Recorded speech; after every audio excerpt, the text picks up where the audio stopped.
and thanks everybody for showing up. So we've been going through this, regular webinar series now where we're trying to run through a little bit about each of the product lines that we work with. And we do have the privilege of working with AMETEK. Of course, AMETEK is significant to me because, AMETEK acquired Western Research in '98, and I did work with AMETEK for at least a couple of decades. And so it's nice that we have a couple of AMETEK product lines in our stable. And I'm going to talk about two of those today. A little bit about the Barbing OXYvisor process oxygen measurements and Universal Analyzer's 1221 distillation probes. And so we pulled some material from things that they've had. We've certainly worked with them here. And I want to talk to you a little bit about how these things work and what they do and kind of the unique features. Because again, both quite innovative products and from an innovative company. So yeah, that's our kind of our gig today. And so we can talk a little bit first. I always start these off. So I'm sorry for people who've seen these before. I always start, enough talking about you. I want to talk about me for a while. So I start talking about Inside Analytical a bit and what we do, and then some of the product lines that we work with. So we're a Calgary-based systems integrator and distributor. So I'll talk a little bit about the numbers of product lines that we work with. We work out of Northeast Calgary, 20,000 square foot accessible manufacturing facility, 9-bay doors, full 10-ton overhead crane, can lift a full analyzer shelter off the back of a flatbed, bring it straight into the building with crane. For Canadians, we're AB 83 compliant. Canada has a certain set of pressure directives that we have to meet. So this means we can do full CRN numbers for, and we've done those for products that we've shipped to here in Alberta, BC, Ontario, and Saskatchewan. A lot of the people that work with me here, I've worked with at other companies, especially from the AMETEK Western Research days. So we bring a lot of people with a lot of experience, some great skill sets. My drafting person he was with Western in '93 when I started there, and he's been doing analyzers and shelters, drafting pretty much all of his career. Our dock control person is fantastic. So we're very comfortable working with big engineering companies and delivering products and meeting all of the documentation requirement for those as well. Of course, all of our electrical is done by journeyman electricians. We do full factory acceptance tests right here in Calgary. On the systems integration side, we'll do everything from small custom sample systems to full process analyzer integration to full analyzer buildings. Who is it? Hey, how you doing? Yep. No worries. Let's chill. Oh, that's okay. I just muted. Yeah. Was that okay? Yeah, that's great. Yeah, no, that's fine. Notes comes on a lot of these. He's another person from Holland, I believe is right, Milton. So I'm hoping to get to see him when I go over there. So we do full systems integration. As Chelsea mentioned, I teach a course on analyzer sample systems. So we like to believe we're good at that piece of the business, certainly. And we'll do everything from front-end engineering design work to detail engineering design to the full fabrication, install and commissioning. And of course, for all of the products that we provide, we have an excellent service and support team and like to provide field service for all of those pieces. So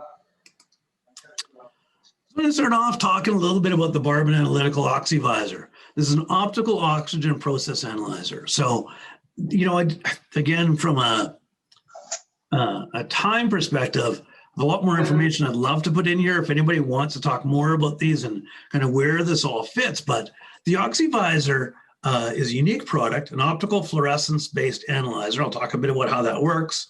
And it kind of fits in that there's lots of different oxygen measurements. Zirconia is fine for stacks and things like that, things where we're not worried about having combustibles there. Electrochemical analyzers are inexpensive. And the Barbing is, probably in between that electrochemical cell and paramagnetic kind of analyzers, kind of where it fits in there in the cost and performance kind of structure. Actually better because the Barbing is really good at measuring very low concentrations as well. And the other unique thing about this technology is we can do both gases and liquids with it. So we want to understand a little bit first about, why do we even want to, why is process oxygen measurement so important for us? We often think about it for combustion control, but there's all sorts of process applications for measuring oxygen. Oxygen can be extremely corrosive and attack capital assets in gas, liquids, steam applications. And so one of the companies in the US recently replaced almost all of their electrochemical cells with the Barbing type devices because they're getting corrosion in their gas processing facilities. And one of the problems with EChem cells can be they get poisoned by things like H2S and CO2. Oxygen can also impact process efficiency at things like H2S or amine scrubbers, so for H2S and CO2 removal, or product quality measurements for methanol and ethanol. So again, when we look at gas processing, oftentimes removal of oxygenates is important to us. And of course, from a safety perspective, in things like vapor recovery units, tank blanketing applications, flare lines, we want to ensure there's not oxygen there when we have combustibles. We got to keep the oxygen low enough that we don't worry about having a potentially combustible material there.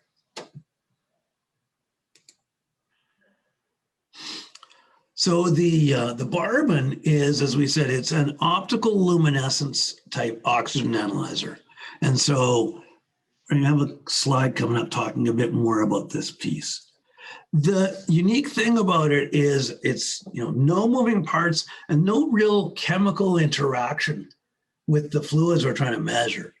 The oxygen touches a sensitive surface that changes its optical properties when the oxygen touches it. But we don't have any chemical reactions going on like we'd have in a zirconia cell. We don't have any moving parts like we'd have in a paramag. And again, no chemical reactions going on like we would have in a electrochemical cell. So typical applications that, especially that we've been doing up here in Canada, has been things like trace level oxygen and flare gases. Sorry, this should say flare gas and vapor recovery units. Oxygen detection in hydrocarbon streams, so places where we have things like nitrogen headers or tank blanketing applications where we're trying to keep an inert atmosphere above a hydrocarbon stream. We've done oxygen detection in liquids such as methanol and ethanol, even in crude oil. And then, of course, dissolved oxygen in water. And so when we're doing things like steam generators, steam boilers, dissolved oxygen is a very important measurement from a corrosion perspective. A number of unique features, as I mentioned, we can do both gas phase and liquid applications. The OXYvisor is a recently launched product and has really nice user interface on it that's available through, you can sort of see the analyzer there and a touch screen over here. Very easy to work with. Local HMI display, USB storage for data. The sensors themselves have fast response and very poison resistant. And we go down to single digit, really they say a detection limit of about 0.5 ppm in gases and single digit parts per billions in liquids.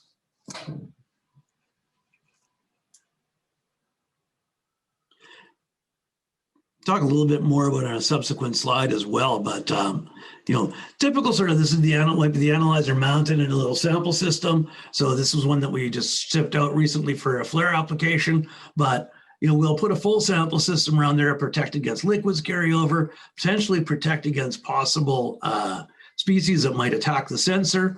And they don't need an awful lot of a sample system, so they make for quite easy installations.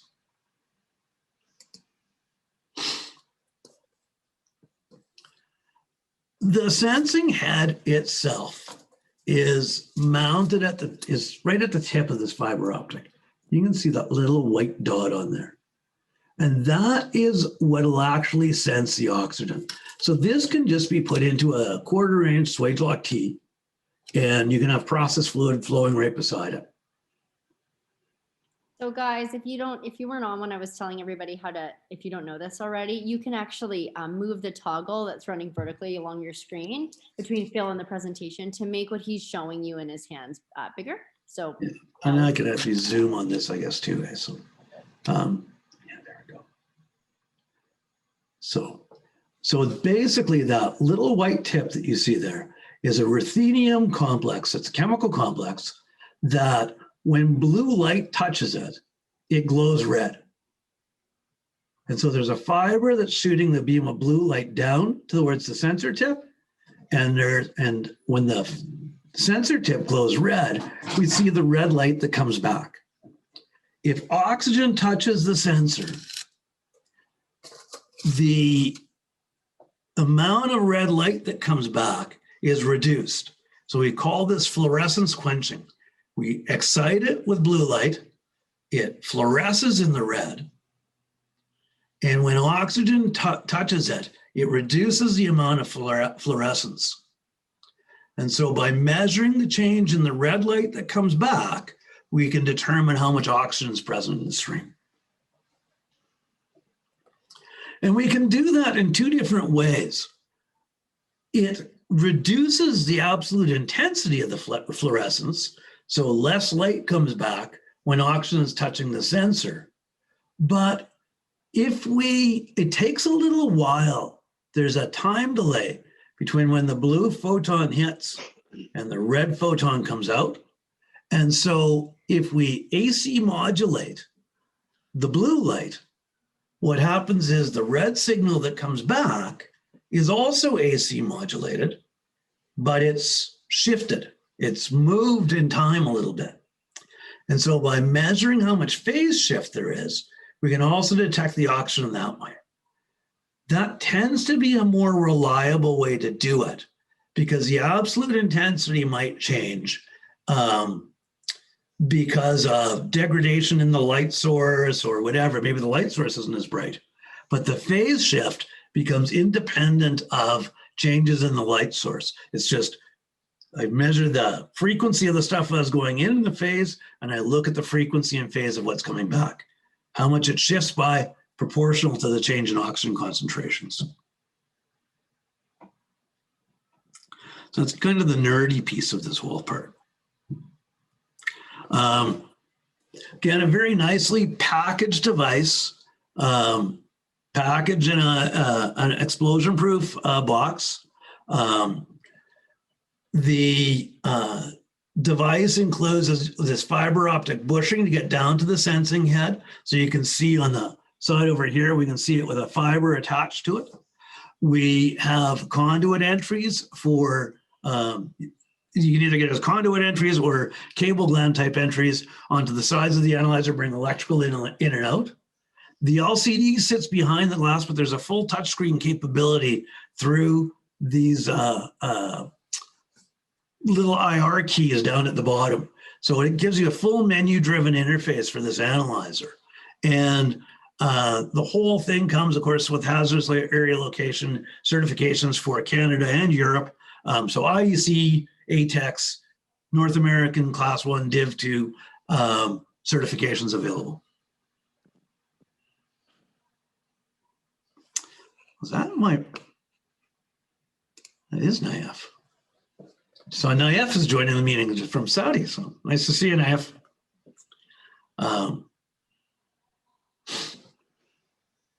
Some of the big advantages of this technology: long-term stable, very low drift. Once you zero it, there's very little shift that happens on that phase signal, so your zeros tend to be really stable. You can get very high accuracy down to 1 ppb in aqueous phase or in lit water, down to about 0.5 ppm in the gas phase. The analyzer really measures the partial pressure of oxygen. So that's why we can use it for both liquid measurements and gas phase measurements. It just comes down to the conversion factor of how to get that back to any other quantitative unit we want. Unaffected by sample flow rates, we don't need a lot of flow either because the sensor tip is so small, it fits into a 1/4 inch T. We don't have a large volume that we have to purge out. So we can get really fast response times out of our sample systems. The sensor is extremely inert. So it doesn't react with things like CO2, H2S, sulfur dioxide. You can change the pH of the aqueous solutions. You can have dissolved ions like sulfates or chlorides. You can expose it things to hydrogen and NOx and not have any interference. So this separates it a lot from the electrochemical cells that tend to have a lot of interferences associated with them. I used to do, I probably should have done it here. I know you have ladies in the chat too. I used to do demos of this in the lab. And one of the other unique things about it is you can have this sitting in a tea, measuring, say, 100 parts per million of oxygen, pull it out of the tea, expose it to room air, saturate the sensor. A lot of sensors, if you were to try to put it back into measurement, it can take hours for them to restabilize again. You can put this back into that flowing tea, and within a few minutes, you're back into reading in that 100 ppm range. Similarly, I would take the sensor tip out and dip it in a glass of water. So wet the sensor. So this would be the equivalent of if you had liquids carryover in your sample system. Dip it into a glass of water, shake it off, touch it against my shirt, put it back in the tea. Soon as it dries out, it goes back to reading that gas phase oxygen measurement. So these can be really useful in things like Murox units, where the concern is often like liquids carryover. If you do get liquids carryover, the sensor can actually recover. Excuse me, Phil, can I interrupt? Yep, Paul. What about applications? I know, I believe that Barbing is now offering it as an in-situ probe directly into the pipe without a sample system. What about applications where you're at or below dew point, where it's not an occasional blip of liquids? If trying to measure, let's say you wanted to put it in situ in a Murox to avoid sample line plugging. Yep. Is that possible? It's going to be problematic, probably, because if it's right at the dew point, like when it does get liquids onto the head, all of a sudden what it's going to be trying to do is measure, instead of the gas phase oxygen concentration, how much oxygen is solvated in that liquid. And so you're potentially going to have troubles there. If you've always got liquids, if your sample stream is always two-phase, you're going to want to try to do something that probably helps to reject that other phase. So you're limited to extractive for any time you're possibility for two-phase. You probably are. You could do something though, like I know you're worried about sample line plugging. I'm just going to grab something for a sec. Sorry, I have props all over the place in here. So one of the things that we're just putting out on the market right now is, so it's a sample probe that would be put in a process with the direction of flow going towards it. And as the flow sheds around the other side, you get a low pressure region on the sides, high pressure where the flow impacts. And it's basically a tube-in-tube design. So the process flow will push fluid up the center of this probe. It'll come out here, and you can return the fluid right back into here with no pumps or anything like that. It's just like creates a natural fast loop.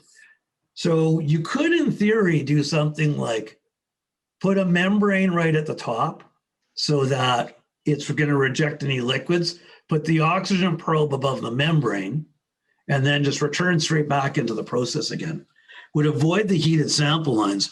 Or you could, depending on the temperature of your lines, you could heat the whole head up so it's above the dew point of the Murox line that you're sampling from. So does that essentially become like a closed couple where you put the probe up in the top of that? Exactly. Yeah. Great. Yeah. Thank you. Yeah. So you could close couple it, basically create that little fast loop right off the top of the probe, and then put any kind of sensor you want up there, really. But certainly the oxygen one was one that we were considering as we did this. So.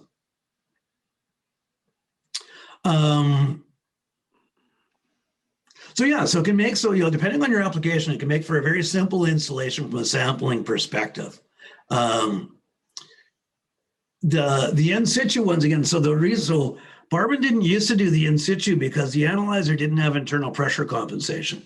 And because it measures really the partial pressure of oxygen, you have to have a pressure sensitive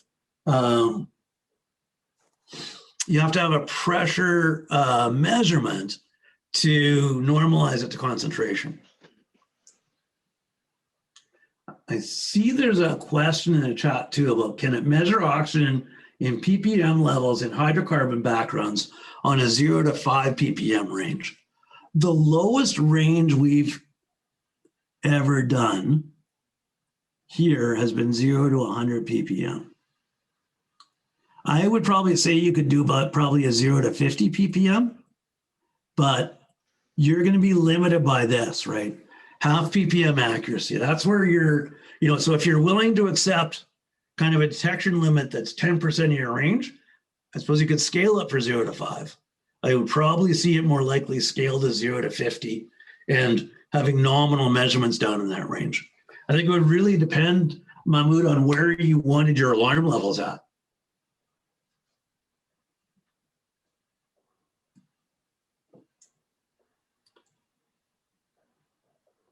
One of the advantages compared to some of the other types of sensors is that if it does have a fault or a failure, it tends to fail high. So EChem sensors tend to fail low. If they get poisoned, electrochemical sensors, if they get poisoned, they say there's no oxygen in the stream. So you can keep on running thinking there's no oxygen in your stream. Meanwhile, you're in a hazardous situation where you're having a lot of corrosion. So again, there's a question about lifetime of the sensor. Depends a little bit on the applications. Typically, you get about 2 years out of a sensor. So depends a little bit on your data frequency. Every time the blue light hits that ruthenium complex, it does a little bit of degradation to it. So we typically set the updates for every 30 seconds or every minute. And in that, then you'll typically be able to get a couple of years out of the sensor. There's a few different configurations. I've shown the little 4mm probe. There's a few different configurations as well. So again, if you're interested, there's a hot tap, safe tap type configuration. There's one where if you're worried that the sensor is going to degrade fast, you can change just the sensor tip very easily. So there's a number of different configurations, and your local AMETEK people or your local distributor can certainly talk to you about that, or feel free to contact us too. So sorry, Phil, did you just answer the question that's in the chat? The lifetime? Yes. Yeah. Okay, good. Yeah. Thanks, Chelsea. Thank you. So again, typical installations, we've got a number of standard sort of configurations. We can put automated calibration in there with it, add manual calibration in with it, different configurations for gas phase and liquid applications. But again, the thing that you really see here is that there'll be a, let me just zoom this for a second. If we look at something like this, there's that little flow cell in there, right in the middle here. There's that little flow cell, has a pressure transmitter, temperature transmitter, and the oxygen sensor all on that one piece. And basically with the temperature, pressure, and flows, we can get full ideal gas law corrections and normalize all that data for concentrations. And then there's another question as well, Phil. Yeah, from Nikolai. Mm-hmm. What's the temperature range for the sensor? Typically, the lifetime starts to degrade a little bit if you go above 60 degrees C. So it's typically up to 60 degrees C. And does it need, this is from Javier, does it need any periodic maintenance? With most of these, we usually like it does have a little bit of drift. I know Jess has the number off the top of her head. I think it's the typical drift is about 1 ppm a month on the low range sensor. Well, that's the other thing I should mention. There's 3 sensors. So I will answer your question for you right away. But I didn't mention this. There's 3 different sensors. One that's basically, it's typically range for 0 to 100. They often call it a 0 to 300. It'll go to 1,000 ppm before it saturates. There's a 0 to 4%, and there's a 0 to 25% O2. So when I always talk about the ppm one because that's the one where drift, when you're trying to measure anything at really low concentrations, sort of drift and things like that usually is the most difficult. So typically, so periodic maintenance, I'd say should probably zero and span it once a month. Other than that, there's really no maintenance to do on it. It's either working or something has damaged the sensor in some way and it's not working. But really, there's no moving parts. There's no things there's no light source in the spectrometer you have to replace. It's a blue LED, really long life. And so there's really almost no maintenance to it. The other thing is typical sample system maintenance. Once we have a sample system on there, if we've got things like a particulate filter on there or a coalescing filter, you may have to do sample system maintenance.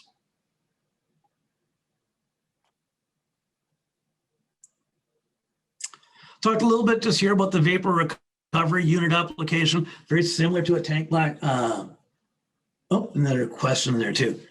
Yeah,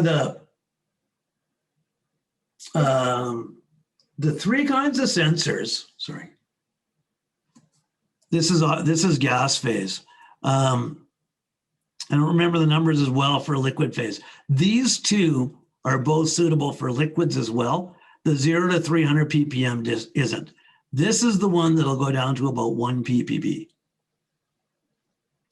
So I think the low range, or the 0 to 4% is, I think, a 0 to 18 ppb oxygen in water. And Jochen, I saw, was on here. Jochen may know this answer as well. But yeah, there's two different ranges for the measurement in liquids. SIL isn't as big a thing here in IF as it is in Europe and the Middle East again. So I don't know, Jochen, do you know, is there SIL on the Barbing oxygen? No, not that I know, but it's an essential thing, Phil, because oxygen is considered as a safety, always considered as a safety device. So if you have SIL, it's definitely an advantage. Yeah, I'd have to check with Melvin over at Barbing to see about, to find out if they're pursuing SIL. I know, Melvin was pretty good at looking what's going to help create markets, and so he would probably know. Thanks for helping out, Jochen. And by the way, Jochen is with AMETEK, and so again, it's a good person to know if you're over on that side of the pond. Thanks, Phil.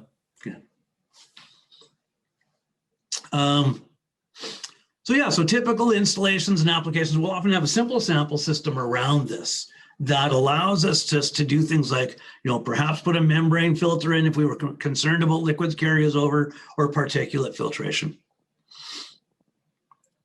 In vapor recovery units, again, we want to concern ourselves with, is there combustible, we're going to have combustible gases there on the VRU. And if we have a pump or a compressor, anything that's creating suction to pull the headspace off of there, if there's a leak in any of the lines or in the pump or compressor itself, we get oxygen ingress. And we have oxygen mixed with the hydrocarbons, and potentially we have corrosion from H2S, or we have a combustible mixture. So one of the big advantages of the Barbing, doesn't poison if there's sour gases there, and it's less expensive than some of the other options. And it's also not as susceptible to things like some of the poisons that you'll see for the EChems, and also can detect. The other big advantage that's not shown on here is this, detection limit down to single digit ppms. So we're on VRUs where, their nominal number might be 10 or 20 ppm. And if they see it go up to 30 or 40 ppm, they know they've got a seal starting to fail on say, that compressor or that eductor.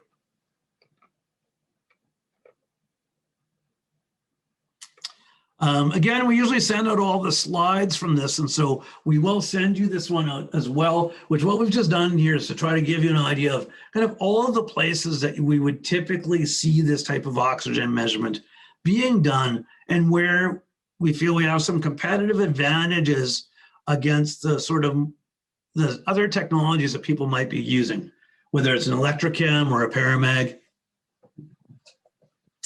And so this just gives you kind of a summary of different applications. There's another question in the chat, Phil. Can I read it to you? By Keith. Yeah. Okay. Hi, Keith. How you doing? Yeah. It is very much less happy with aromatic hydrocarbons. So if there's a lot of benzenes, toluenes, xylenes in the hydrocarbon stream, even gas phase, we try to avoid that. In fact, in the sample system that we have here, what we it was for a gas phase application where they could have aromatic hydrocarbons there, and so we put activated charcoal scrubbers in there and just switched with the ability to switch between them to try to take out those aromatics and keep it from getting to the sensor. It's one of the things the ruthenium complex that's on there likes to react with. That being said, we did an application where we're measuring, it seems almost like in the gas phase it's worse because we did an application where we're measuring oxygen in crude oil. There's one more in there too, Phil. Sorry, did you see that?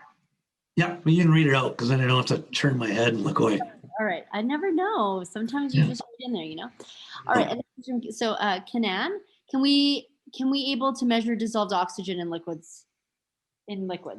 Yes, yeah. So it's a really common one for this is dissolved oxygen in, especially in things like boiler feed waters, when we're trying to look down, getting the ppb oxygen range for boilers, or again, you know, in some of the hydrocarbon streams like methanol and ethanol, we want to know how much oxygen's in there. Oh, my little screen went off behind me. 1 sec. There it is.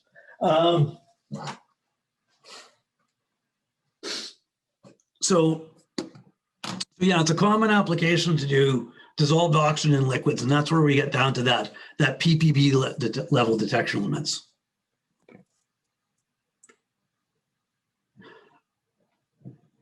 Okay. All right, so now we're going to switch gears, and it's I wanted to bring kind of two product lines in here, even though they're not necessarily related, just because they're both out of the AMETEK has a facility down in Carson City, Nevada, and that's where Barbing is, and that's where the universal analyzers sample probes are as well. So the other product line I want to talk a bit about was the universal analyzers reflux sampler or a distillation probe. These are really have been commonly used at ethylene furnaces and ethane crackers, basically. Any place, you know, where we're trying to take a hydrocarbon like ethane or propane and pull some of the hydrogen off of it.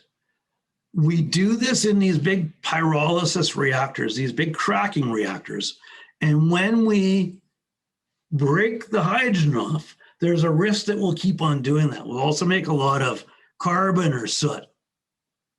So these were, you know, originally a company called Fluid Data made a thing called the PyGas sampler, which are pyrolysis samplers.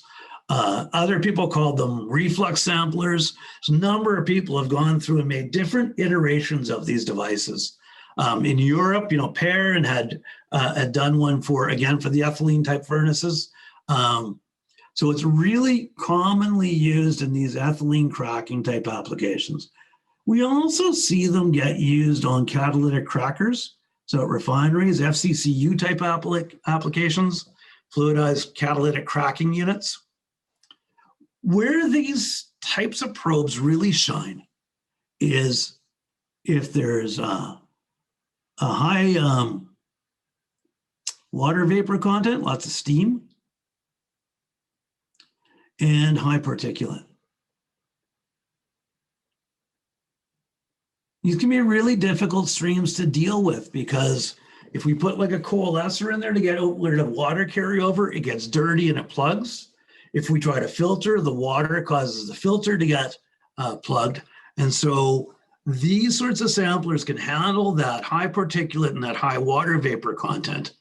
And they allow us to also do some temperature control.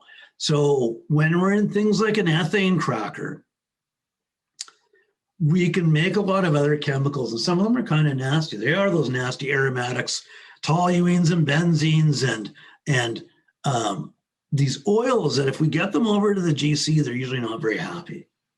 So we want to have a probe that lets us reject all this condensable stuff and get a sample over to our analyzer that allows us to do some process control. Because we're condensing out liquids, we are in theory getting a non-representative sample now. We've knocked out some liquids and we're going to control things now. Certain chemicals may end up like the ethane to ethylene ratio or the propane to propylene ratio may be determined by the phase equilibrium we get to. So one of the important things in these is to get really good temperature control.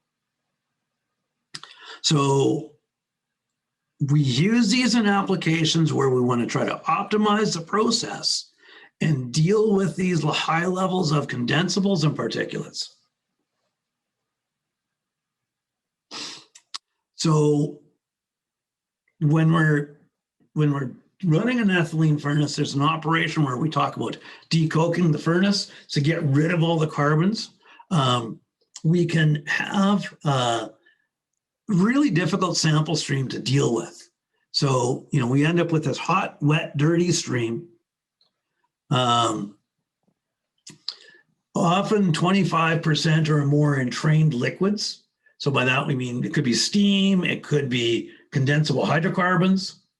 If the liquids carry over and get to our analyzers, they're going to cause issues.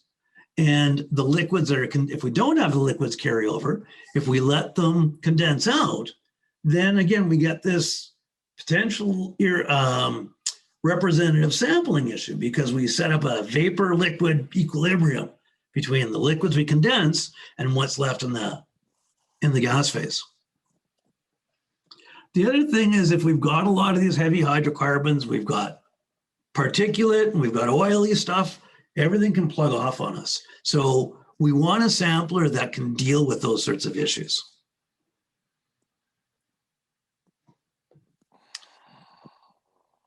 Because we want to condense out those liquids, we've got to control the temperature to get them to condense. And we're going to talk about what goes on the internals of this probe in a minute.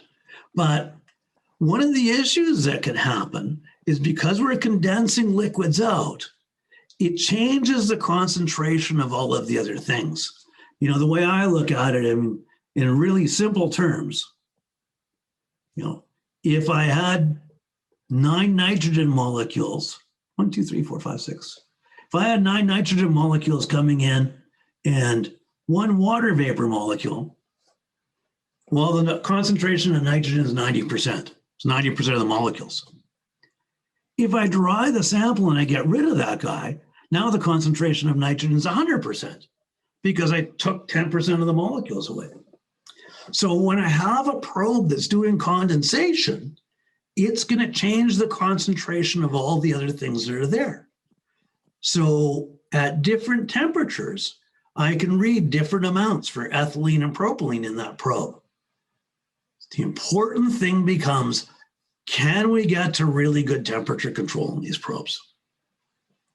If we have good temperature control, then we can get a repeatable measurement and just adjust for any biases that are being caused by doing a 2-phase sample. So when we're controlling something like an ethylene furnace, we'll often look at when we're trying to optimize these processes, I'm being really careful because Naif's on here from Saudi and he is like their ethylene guru over there. So he knows everything that I'm saying that's wrong right now. You look at the ratio of the ethylene to the propylene. And so again, if we're condensing things out, those chemicals have different vapor pressures. So depending on the temperature we're at, we may change that ratio. So if we're going to control on the basis of that ratio, we need to, again, have really good temperature control in the probe. So it becomes a lot about how we designed the heat transfer, how we made sure that all of the places where liquids might get knocked out are at the same temperature. So there's a lot of problems that have come up with traditional pi gas type probes, whether it's fluid data or ABB or Yokogawa's, whoever. A lot of them are difficult to service when installed. They're designed to not plug off very easily. The whole point of them is they can deal with all the particulate. But if you have to do maintenance, a lot of them are difficult to do. Poor control and diagnostics around them. So we don't know really whether we've got issues like loss of flow, poor temperature control, etc. Insufficient cooling capacity. Start to run more load and all of a sudden you can't get the temperature control you need. So you've got to be sure. We're just looking at an application for a company right now, and you've got to be dealing with these issues of where's all that condensate going to go? Can we get everything we're condensing out of this probe back into the process easily? Do we do a good job of separating liquids from the gas phase? Do we have enough surface area to make sure we can do that separation? And then, do we have, a lot of times people would put things like stainless steel meshes in there. And once they got full of particulates, they would plug off. So there's a number of things that have been addressed in the 1221 design. AMETEK worked with a gentleman named Steve Smith, Smith Analytical. Steve, again, spent a lot of time over in the Middle East, been in the industry for a long, long time. And he basically set out to design a better pi gas sampler that would deal with all of those issues. And many of the things that he incorporated in there were kind of novel. And there's an associated world patent for that device.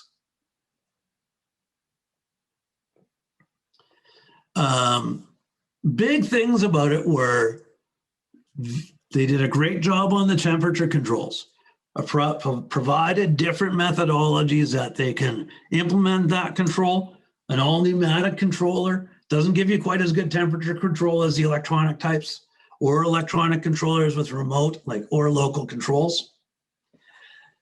They did a special job on the insulation and how they tried to optimize heat transfer from the cooling fluid that's being, because you have this stuff that's coming in. It's smoking hot, it's at high pressure, it's got lots of water content in it. When we condense the water, that gives off heat too. So we need to get enough heat transfer, not just to cool the gas down, but also to deal with the molar heat of vaporization or of condensation. The heat that's given off as the liquids condense out. A lot of these things are vortex cooled, and of course there was issues with how much air you needed for that. And so they've done some things to optimize that. I don't put a slide in about trace boost, but it's kind of a neat way they've looked at trying to optimize the air consumptions. And again, better insulation, better heat transfer helps you with all those air consumption issues. And then what we'll refer to as the spine, or the piece that goes inside, the actual thing that's doing the refluxing. Some of the early reflux samplers, they use broken glass. They basically just said, I'll just take a whole bunch of glass. It's inert, and we'll let everything condense on it. Didn't necessarily get good heat transfer, didn't necessarily drain well. So the thing that's inside the 1221 is a set of distillation plates. So if we compare this to an actual distillation tower, where we think about a refinery and we're going to bring, say, crude oil in and run different levels at different temperatures, allow the heavy stuff to drain down to the bottom, the light stuff to go into the overheads. There's a whole bunch of distillation trays in there. When we talk about trying to build a good distillation column, we tend to look at, well, how many trays are we going to use? The more distillation stages we have, the better still we have. So what is in the 1221, they refer to it as the spine, and I probably should have put a slide in specifically for it. And it's basically a spring, if you like, flexible rod that has a whole bunch of flat trays on it. that drops into this outer sheath that you see here. Each of those trays is kind of like a separation point for the gases and the liquids to separate out. Liquids can condense as they touch the trays. If we can control the temperature of the trays, we can control what gets condensed where. And so if we bring our cooling air in from the outside, or a cooling medium from the outside from the top, and allow our cooling medium to flow down, it makes this be the coldest spot. That's the dew point, and that's where you really get to your final temperature control. And as you get closer to the process, it gets warmer and warmer. So as it goes up, the fluid touches those trays, condenses out, runs back down, boils again, and it keeps on driving all the light ends, the things that we want to measure. Like in an ethylene plant or a propylene plant, it's the ethane, ethylene, propane, propylene, cat cracker, it's usually CO2, CO, oxygen. So all the light gases can come out the top because they don't condense. And we get to control how this whole thing condenses. And one of the issues is when liquids condense, they can bring the gas we want to measure with them. And that's where refluxing comes in. So if the liquid droplet up here, we form a liquid droplet and it's dissolved some gas that we wanted. Well, the liquid starts to drop back down and it gets into the hot zone and it boils that gas back out again. So refluxing is kind of to say that the gas comes up, it condenses, goes back down, it vaporizes again and comes up, and everything's in this cycle where it's always driving the stuff that's easy to boil out of the liquids.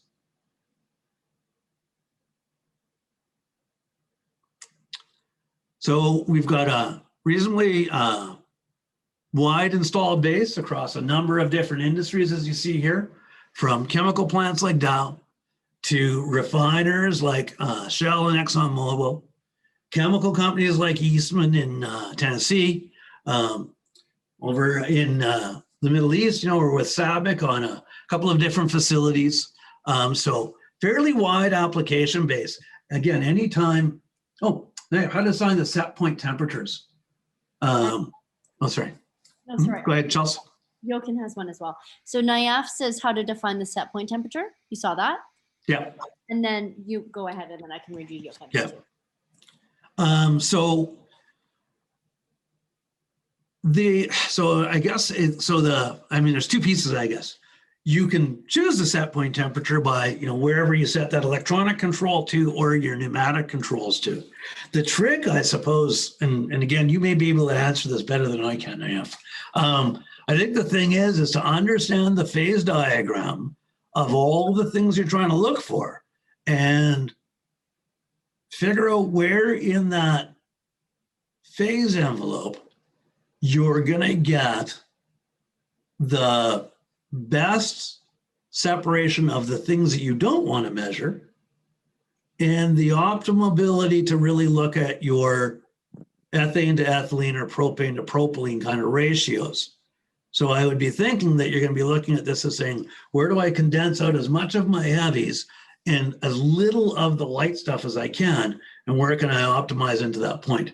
So it's understanding probably what the things that you really want to prevent it from letting out, making its way to the analyzer, protecting that analyzer. And then Jochens? Yeah. Yeah, you can tell me. I have to look all the way down over here. Stop looking. You're in a job hog. This is my job. How do you see the use of the probe in coke gas applications?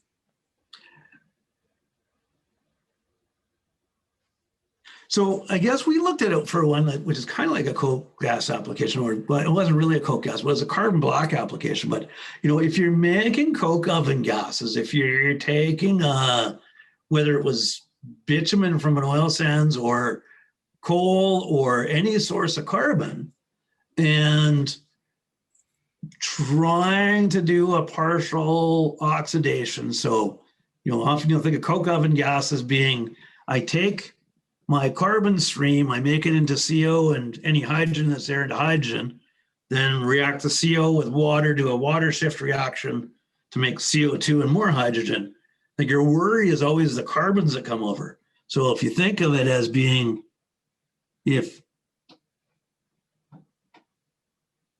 you know, I'm going to just put a C. If you think that you have a hydrocarbon source of some kind, you're going to partially react that with oxygen to make CO2 and water vapor, sorry, CO and water vapor.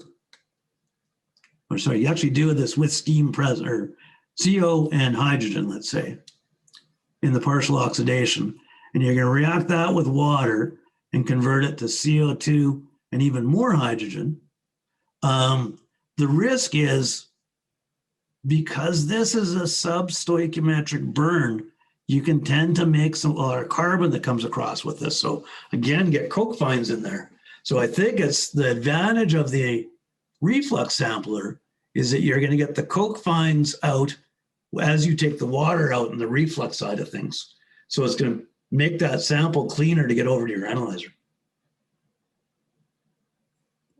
And then Javier says we have some reflux probes like this in the cracker plant in Spain, but we have sometimes liquid problems when it arrives to the GC.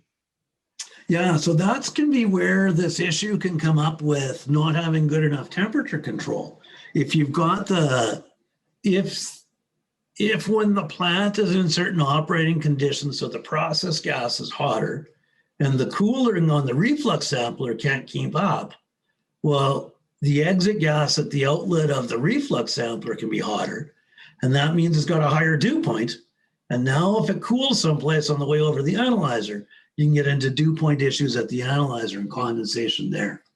So I would think that I would suspect that either you have liquid carryover when the reflux sampler outlet temperature is hotter than set point, or you're in a situation where the flow rates are such that there's not enough contact time for all that liquid to separate out. This is all separating liquids by gravity and by touching on surfaces. So if we try to run too much flow, we need more cooling capacity and we have a hard time dropping out the liquids, right? Can I answer? Can I jump in, Phil, here? Yes, of course you can. Hello, everybody. Just wanted to comment on the question raised by my colleague about the liquid carryover to the analyzer. We have had this issue before, and when we looked at the data sheet of the reflux sampler, any reflux sampler, whether AMETEK or one of the competitors, there is a certain flow rate that you should not exceed, because if you exceed the flow rate on the bypass, you might have a chance that the sampler cannot perform the heat exchange mechanism, and therefore you might see a liquid carryover coming through the sample tube to the analyzer, or most likely you have a coke buildup on an upstream of the root valve, a process root valve that prevents the liquid to fall back, i.e. refluxing back to the process. Thanks, Naif. I did a little talk about coalescers recently, and again, it's one of those things that, it's similar in that you've got to have enough contact time. If you try to run too much flow rate through a coalescer, the coalescer just doesn't work anymore because it doesn't give enough contact time to let the liquids all get trapped and settle back out. And like, I guess as Naif was saying, if you're not getting that stuff able to drain properly because you got coke buildup before the probe, then then you end up with this situation where you don't get that reflux really working for you.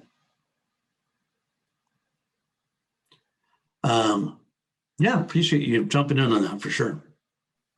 And Javier, thanks. I'll revise the flow rate specification for the probes. Thank you. Perfect. So that kind of brings me to the end of this piece of it and this whole thing. So I finished almost exactly in an hour. I'm happy to take any other questions. I will again mention that, we do these regularly. We're doing one next week on one of the other product lines we work with is a company called Hawk Measurement out of Australia. And one of the unique things they have is a fiber optic measurement system that allows us to detect leaks in pipelines, to detect vibration in conveyor belts and failing bearings. So we'll be talking with them next week, and happy to take any questions as I do that. I'll just pop up the fact that we carry a number of other product lines, and we've either got webinars online already about this. If you go on YouTube, we have a YouTube channel. If you hit our new and improved website that Jaden has been putting together, there's lots of videos up there as well. And we're trying to work through all of these products and just talk about all these things. And again, kind of like this one, I mean, obviously there's a little bit of salesy to this, but mostly we're trying to get some technical information out there since we can't travel and meet at conferences. There's just a couple little comments in the chat. Yeah. I'm not sure if they are, if you want to. Well, it's, you know, I think it's a really, actually, I think it's a really, like just what I just said, you know, we try to do these because we don't get to conferences, we don't get to talk to each other as much anymore. And so we end up all working inside of our own little companies. And it's just interesting to see, like, just from this conversation, you know, between Javier and Mahmoud and Nayef talking about same sort of issues happening, how they've dealt with it. This is one of the things we really hope to try to do this. If you ever see my email signature, we're talking about doing a thing called Nerd Talks, where we're actually going to go out to customers and end users and say, maybe you guys can come in and talk about the problems you're having at your plant. And we'll market it, advertise it, and get a bunch of people just to talk to you and basically help to try to maybe think about trying to find solutions. So yeah, appreciate everybody coming. All the feedback from people is great. All right. Is there any Cool. other questions, anybody? Well, I do like to finish off sometimes and boast. So this slide's just animated of a bunch of the systems that we've integrated recently and put out there. So it just kind of animates to a bunch of the systems we do. So if you're looking to get some work done, we'd certainly love. That's what I said. It does get salesy at the end. Doug, your mic's off. Oh, sorry, I'm yelling across the computer at Saul, telling him that's the composite sampler he doesn't have to go work on. Oh, okay. There you go. All done now. We had him earmarked at one Right on. point to go up there. All right. Thanks, everybody. Thanks a bunch of people on here that I know as well. You know, Paul, it's good to see you. Paul Fisher and Paul Bartel. Nayef, of course, pleasure having you here. And thanks for helping out with some of these questions. And yeah, Keith, it was great to see you there. And thanks for the questions as well. So Thank you. yeah, thanks, everybody. Thanks. Thanks, everyone. Yeah, thank you, Phil. Yeah, thanks, guys. Have a great day. Thanks, Phil. Have a good day. Bye.